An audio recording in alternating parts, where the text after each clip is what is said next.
The Dunblane School massacre was one of the deadliest firearms incidents in UK history, when gunman Thomas Hamilton killed 16 children and one teacher at Dunblane Primary School near Stirling, Scotland on 13 March 1996, before committing suicide. Public debate about the killings centred on gun control laws, including public petitions calling for a ban on private ownership of handguns and an official inquiry, the Cullen Report. In response to this debate, two new Firearms Acts were passed, which effectively made private ownership of handguns illegal in Great Britain. Shooting. On the morning of Wednesday 13 March 1996, ex-Scout leader Thomas Hamilton, aged 43, was witnessed scraping ice off his van at approximately 8:15 a.m. outside his home at Kent Road in Stirling. He left a short time afterwards and drove approximately 5 miles north to Dunblane in his white van. He arrived on the grounds of Dunblane Primary School at around 9:30 a.m. and parked his van near to a telegraph pole in the car park of the school. Hamilton severed the cables at the bottom of the telegraph pole, which served nearby houses,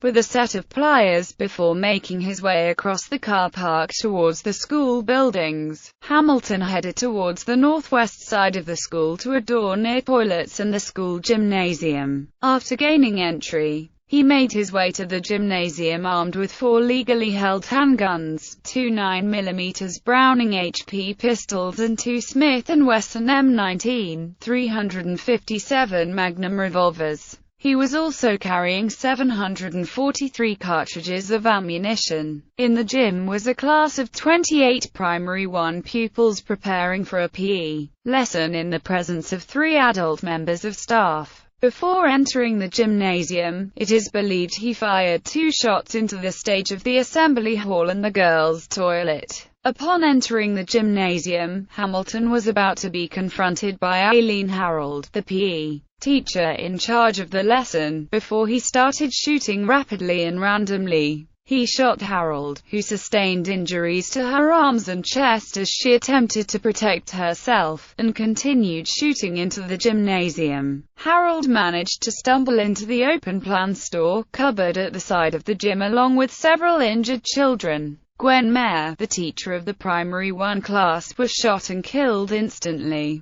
The other present adult, Mary Blake, a supervisory assistant, was shot in the head and both legs but also managed to make her way to the store cupboard with several of the children in front of her. From entering the gymnasium and walking a few steps, Hamilton had fired 29 shots with one of the pistols and killed 1 child and injured several others. 4 injured children had managed to shelter in the store cupboard along with the injured Harold and Blake. Hamilton then advanced up the east side of the gym, firing 6 shots as he walked and then fired 8 shots towards the opposite end of the gym. He then proceeded towards the center of the gym, firing 16 shots at point-blank range at a group of children who had been incapacitated by his earlier shots. A Primary 7 pupil who was walking along the west side of the gym building at the time heard loud bangs and screams and looked inside the gym. Hamilton shot in his direction and the pupil was injured by flying glass before running away. From this position, Hamilton fired 24 cartridges in various directions. He fired shots towards a window next to the fire exit at the southeast end of the gym, possibly at an adult who was walking across the playground, and then fired 4 more shots in the same direction after opening the fire exit door. Hamilton then exited the gym briefly through the fire exit, firing another 4 shots towards the cloakroom of the library, striking and injuring Grace Tweddle, another member of staff at the school, in the mobile classroom closest to the fire exit where Hamilton was standing.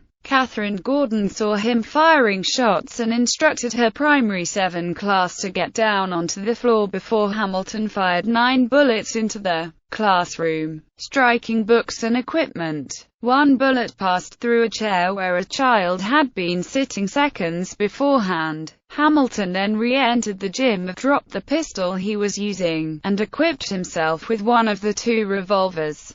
He put the barrel of the gun in his mouth, pointed it upwards, and pulled the trigger, killing himself. A total of 32 people sustained gunshot wounds inflicted by Hamilton over a 3 to 4 minute period, 16 of whom were fatally wounded in the gymnasium, which included Gwen Mayer and 15 of her pupils. One other child died later en route to hospital. Emergency response. The first call to the police was made at 9:41 a.m. by the headmaster of the school, Ronald Taylor, who had been alerted by assistant headmistress Agnes Olson to the possibility of a gunman on the school premises. Olson had informed Taylor that she heard screaming inside the gymnasium and had seen what she thought to be cartridges on the ground, whilst Taylor had been aware of loud noises which he assumed to have been from builders on site that he had not been informed of. Whilst on his way to the gym, the shooting ended, and when he saw what had happened, ran back to his office and told Deputy Headmistress Fiona Edington to call for ambulances,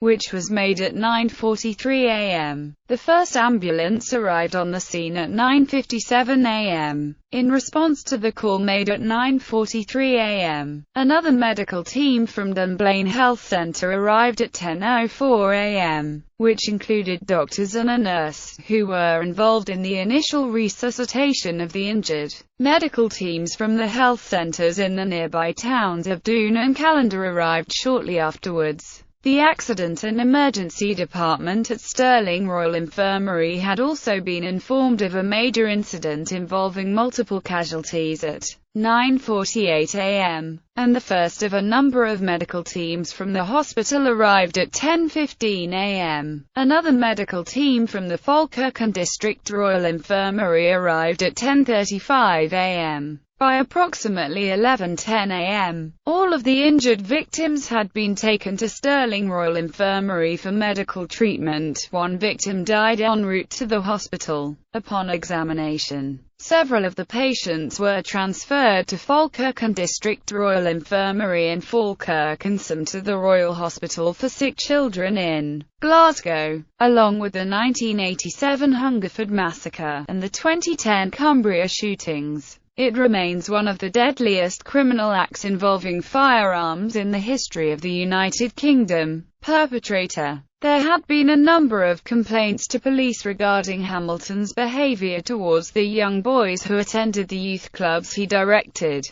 Claims had been made of his having taken photographs of semi-naked boys without parental consent. Hamilton had briefly been a scout leader. Initially, in July 1973, he was appointed assistant leader with the 4th, 6th Stirling of the Scout Association. In the autumn of that year, he was seconded as leader to the 24th Stirlingshire Troop, which was being revived. However, several complaints were made about his leadership, including 2 occasions when scouts were forced to sleep with Hamilton in his van during hill walking expeditions. Within months, on the 13th of May 1974, Hamilton's scout warrant was withdrawn, with the county commissioner stating that he was suspicious of his moral intentions towards boys. He was blacklisted by the association and thus thwarted in a later attempt he made to become a scout leader in Clackmannanshire. He claimed in letters that rumours about him led to the failure of his shop business in 1993, and in the last months of his life he complained again that his attempts to organise a boys' club were subject to persecution by local police and the Scout movement.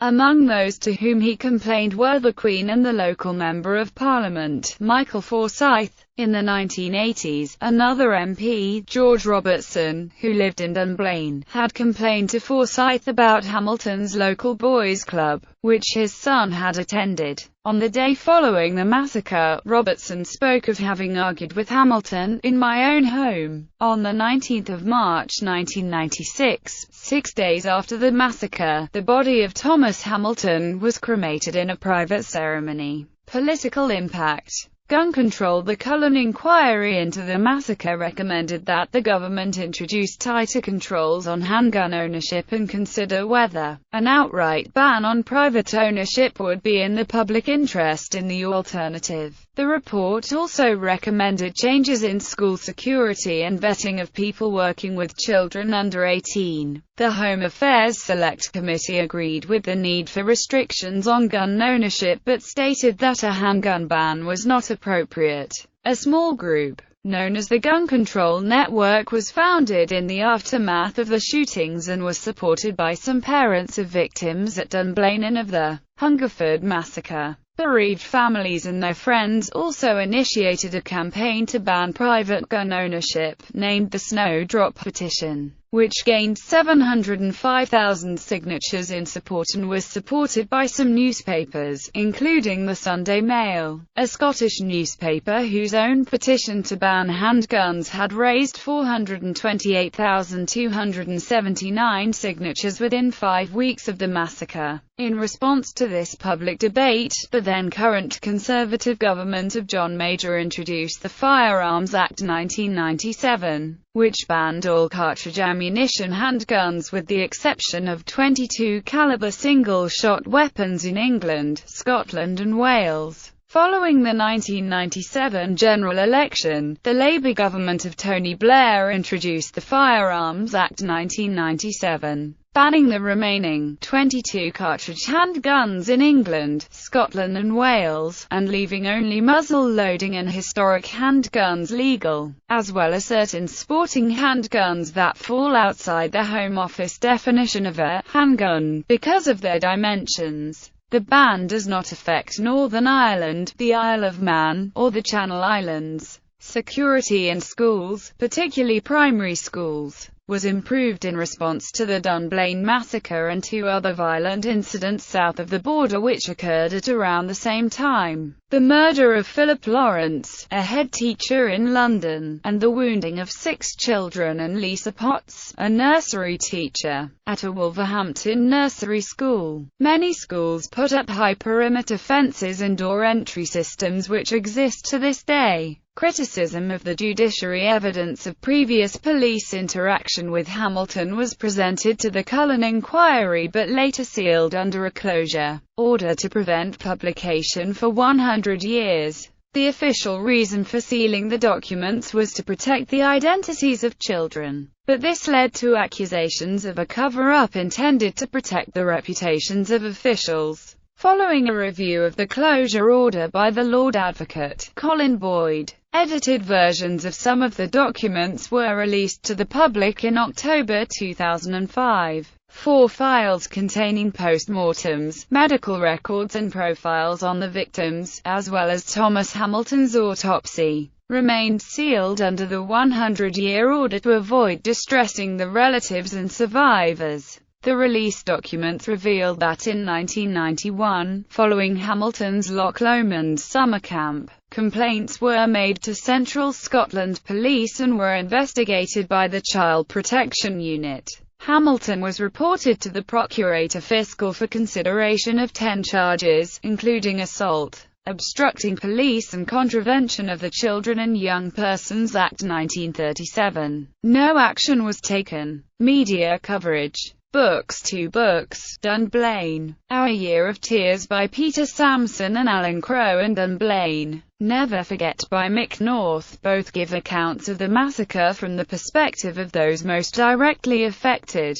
Another book, Dunblane Unburied by Sandra Utley, whose publication was funded by a shooters organisation, the Sportsmen's Association, examines Hamilton's relationship with members of Central Scotland Police and presents a disturbing and largely conspiratorial account to the events leading up to the massacre. Utley alleges a major high-level cover-up and calls for a new public inquiry to establish the truth. Utley questions how Thomas Hamilton managed to tyrannize and intimidate so many boys at his clubs and summer camps for years without being stopped, even though many parents complained to the police and councils, and why Central Scotland Police were allowed to carry out the investigation when they were implicated. On the 1st of March 2006, Creation Books released Predicate: The Dunblane Massacre, 10 Years After by Peter Sotis. television on the Sunday following the shootings. The morning service from Dunblane Cathedral, conducted by Rev. Colin McIntosh, was broadcast live by the BBC. The BBC also had live transmission of the memorial service on the 9th of October 1996, also held at Dunblane Cathedral. A documentary, Crimes That Shook Britain, featured the massacre. A documentary, Dunblane, Remembering Our Children, which featured many of the parents of the children who had been killed, was broadcast by STV and ITV at the time of the first anniversary. At the time of the 10th anniversary in March 2006, 2 documentaries were broadcast. Channel 5 screened Dunblane, A Decade On, and BBC Scotland showed Remembering Dunblane. Newspapers in 2009, The Sunday Express came under some criticism for its coverage of the survivors of the massacre memorials. 2 days after the shooting, a vigil and prayer session was held at Dunblane Cathedral, which was attended by people of all faiths. On Mothering Sunday, on the 17th of March, Queen Elizabeth II and her daughter Anne, Princess Royal, attended a memorial service at Dunblane Cathedral. 7 months after the massacre in October 1996, the families of the victims organised their own memorial service at Dunblane Cathedral, in which more than 600 people attended, including Prince Charles, who was representing the royal family. The service was broadcast live on BBC One and conducted by James White, a former moderator of the General Assembly of the Church of Scotland. Television presenter Lorraine Kelly, who had befriended some of the victims' families whilst reporting on the massacre for GMTV, was a guest speaker at the service.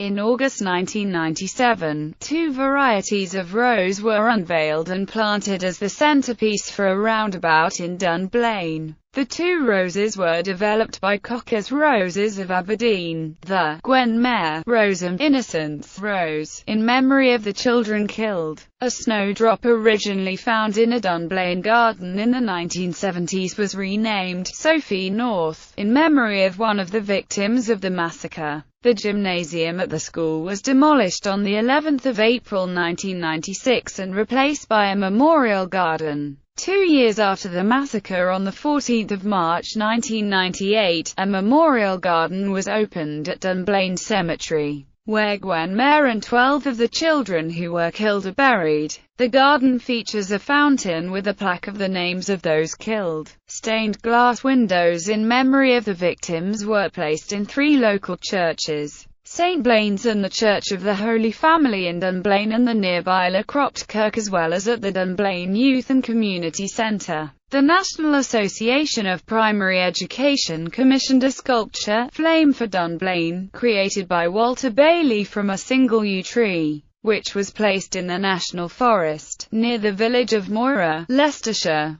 Commemoration stone. In the nave of Dunblane Cathedral is a standing stone by the monumental sculptor Richard Kindersley. It was commissioned by the Kirk Session as the cathedral's commemoration and dedicated at a service on the 12th of March 2000. It is a Clashach stone 2 meters high on a Caithness flagstone base. The quotations on the stone are by E.V. Rieu, Richard Henry Stoddard, Bayard Taylor and W.H. Auden. Musical tributes. With the consent of Bob Dylan, the musician Ted Christopher wrote a new verse for "Knockin' on Heaven's Door" in memory of the Dunblane schoolchildren and their teacher. The recording of the revised version of the song, which included brothers and sisters of the victims singing the chorus and Mark Knopfler on guitar, was released on the 9th of December 1996 in the UK, and reached number 1. The proceeds went to charities for children. Pipe Sergeant Charlie Glendinning of the City of Washington Pipe Band composed Dunblane, a tune for bagpipes, which Bonnie Rideout arranged for 2 violins and viola. It was recorded on Rant, an album produced by Maggie's Music. Pipe Major Robert Matheson of the Shots and Dykehead Pipe Band composed a pipe tune in tribute. The Bells of Dunblane, Australian band The Living End, references the Dunblane massacre in their song, Monday, off their self-titled CD released in 1998.